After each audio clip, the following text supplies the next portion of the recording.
Have you ever tried to think without using words? Go on, give it a try for a few seconds. It's almost impossible, right? Our minds are a constant stream of inner monologue, a non-stop chatter that defines our reality. But what if I told you that for a vast stretch of human history, this wasn't the case? What if our ancestors experienced a world, a consciousness, completely devoid of language as we know it? Let's travel back in time, way back, before the first grunts evolved into structured senses. Picture our early human ancestors.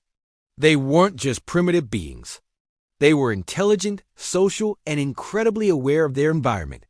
They crafted tools, hunted in coordinated groups, cared for their young, and even created art. They did all of this without an internal narrator telling them what to do. So, how did they think?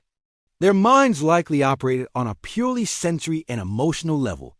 Instead of thinking, I need to find a sharp rock to cut this hide, the thought would be a direct, nonverbal sequence.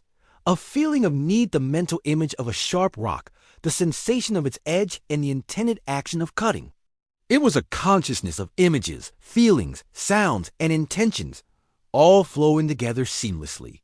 Think of it like a dream. In dreams, we experience complex scenarios and emotions without a constant running commentary. We just know and feel. This might be the closest we can get to understanding this ancient, pre-linguistic state of mind. Their world wasn't mediated by symbols. It was experienced directly. A threat wasn't the word danger, but a surge of adrenaline, a mental flash of teeth and claws, and an instinctual drive to flee.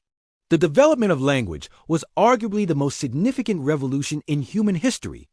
It allowed us to label our world, to share complex ideas, to plan for a distant future, and to build the civilizations we have today. It literally rewired our brains, creating that inner voice you're hearing right now. This new tool was incredibly powerful, but in gaining it, we may have lost something profound. We lost that direct, unfiltered connection to the present moment.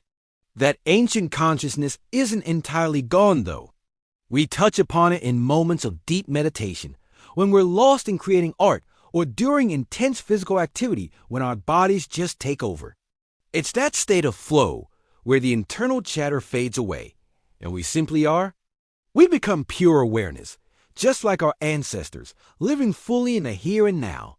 So the next time you feel overwhelmed by the constant noise in your head, remember that this is a relatively new feature of the human mind. Take a deep breath and try to tap into that older, quieter consciousness that still lies dormant within all of us. The age before words might be long gone, but its echoes can still teach us how to be more present in our own lives. Thanks for joining me on this journey into the mind. If you enjoyed this, don't forget to like, subscribe, and hit the bell so you don't miss our next exploration. See you next time.